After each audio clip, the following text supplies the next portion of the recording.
Logging is the cutting, skidding, on-site processing, and loading of trees or logs onto trucks or skeleton cars. In forestry, the term logging is sometimes used in a narrow sense concerning the logistics of moving wood from the stump to somewhere outside the forest, usually a sawmill or a lumber yard. However, in common usage, the term may be used to indicate a range of forestry or silviculture activities.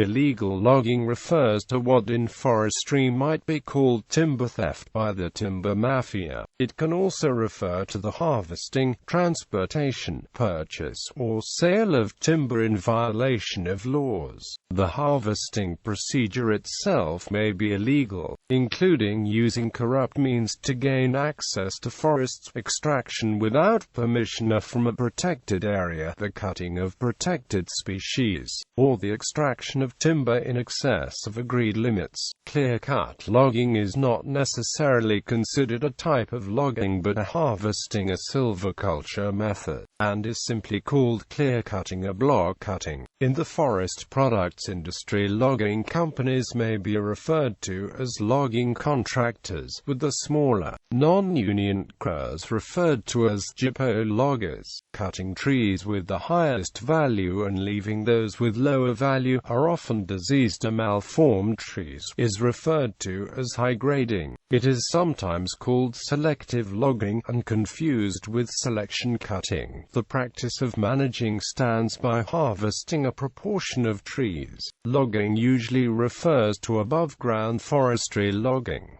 Submerged forests exist on land that has been flooded by damming to create reservoirs. Such trees are logged using underwater logging or by the lowering of the reservoirs in question. Otter Lake and Williston Lake in British Columbia, Canada are notable examples where timber recovery has been needed to remove inundated forests. Clear-cutting. Clear-cutting, or clear-felling, is a method of harvesting that removes essentially all the standing trees in a selected area. Depending on management objectives, a clear-cut may or may not have reserve trees left to attain goals other than regeneration, including wildlife habitat management, mitigation of potential erosion or water quality concerns.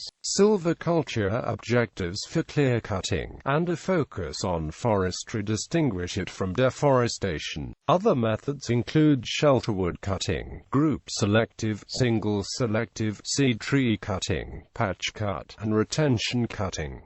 Logging methods. The above operations can be carried out by different methods, of which the following three are considered industrial methods. Tree length logging. Stem-only harvesting. Trees are felled and then delimbed and topped at the stump. The log is then transported to the landing, where it is bucked and loaded on a truck. This leaves the slash in the cut area, where it must be further treated if wildland fires are of concern. Whole tree logging. Trees and plants are felled and transported to the roadside with top and limbs intact. There have been advancements to the process which now allows the logger or harvester to cut the tree down, top, and delimb a tree in the same process. This ability is due to the advancement in the style felling head that can be used. The trees are then delimbed, topped, and bucked at the landing. This method requires that slash be treated at the landing. In areas with access to cogeneration facilities, the slash can be chipped and used for the production of electricity or heat. Full tree harvesting also refers to utilization of the entire tree including branches and tops. This technique removes both nutrients and soil cover from the site and so can be harmful to the long-term health of the area if no further action is taken. However, depending on the species, many of the limbs are often broken off in handling, so the end result may not be as different from tree-length logging as it might seem. Cut-to-length logging. Cut-to-length logging is the process of felling, delimbing, bucking, and sorting at the stump area, leaving limbs and tops in the forest. Harvesters fell the tree, delimb and buck it, and place the resulting logs in bunks to be brought to the landing by a skidder or forwarder. This method is routinely available for trees up to 900 mm in diameter. Harvesters are employed effectively in level to moderately steep terrain. Harvesters are highly computerized to optimize cutting length, control harvesting area by GPS, and utilize price lists for each specific log to archive most economical results during harvesting.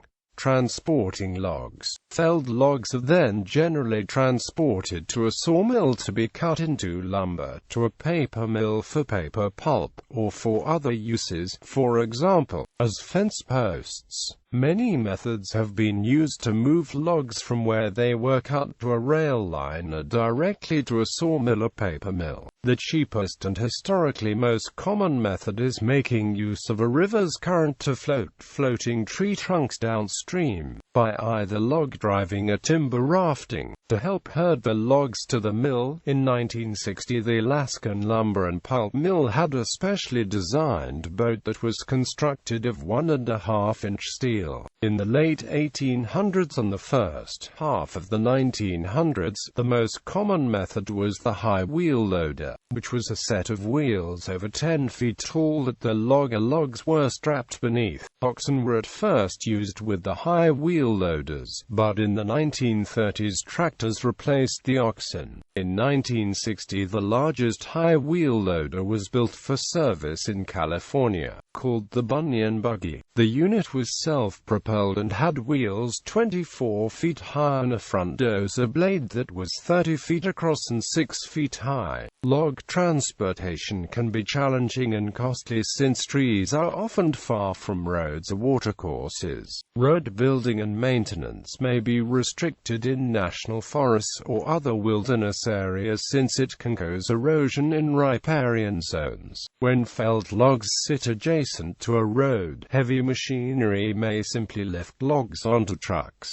Most often, special heavy equipment is used to gather the logs from the site and move them close to the road to be lifted on trucks. Many methods exist to transport felled logs lying away from roads. Cable logging involves a yarder, which pulls one or several logs along the ground to a platform where a truck is waiting. When the terrain is too uneven to pull logs on the ground, a skyline can lift logs off the ground vertically, similar to a ski lift. Heli logging, which uses heavy lift helicopters to remove cut trees from forests by lifting them on cables attached to a helicopter, may be used when cable logging is not allowed for environmental reasons or when roads are lacking. It reduces the level of infrastructure required to log in a specific location, reducing the environmental impact of logging. Less mainstream and now for the most part superseded forms of log transport include horses, oxen, or balloon logging. Safety considerations. Logging is a dangerous occupation. In the United States, it has consistently been one of the most hazardous industries. In 2008, the logging industry employed 86,000 workers and accounted for 93 deaths. This resulted in a fatality rate of 108.1 deaths per 100,000 workers that year. This rate is over 30 times higher than the overall fatality rate. Loggers work with heavy, moving weights, and use tools such as chainsaws and heavy equipment on uneven and sometimes steep or unstable terrain. Loggers also deal with severe environmental conditions, such as inclement weather and severe heat or cold. An injured logger is often far from professional emergency treatment. Traditionally, the cry of timber developed as a warning alerting fellow workers in an area that a tree is being felled, so they should be alert to avoid being struck. The term "widowmaker" for timber that is neither standing nor fallen to the ground demonstrates another emphasis on situational awareness as a safety principle. In British Columbia, Canada, the BC Forest Safety Council was created in September 2004 as a not-for-profit society dedicated to promoting safety in the forest sector. It works with employers, workers, contractors, and government agencies to implement fundamental changes necessarily to make it safer to earn a living in forestry. The risks experienced in logging operations can be somewhat reduced, where conditions permit, by the use of mechanical tree harvesters, skidders, and forwarders.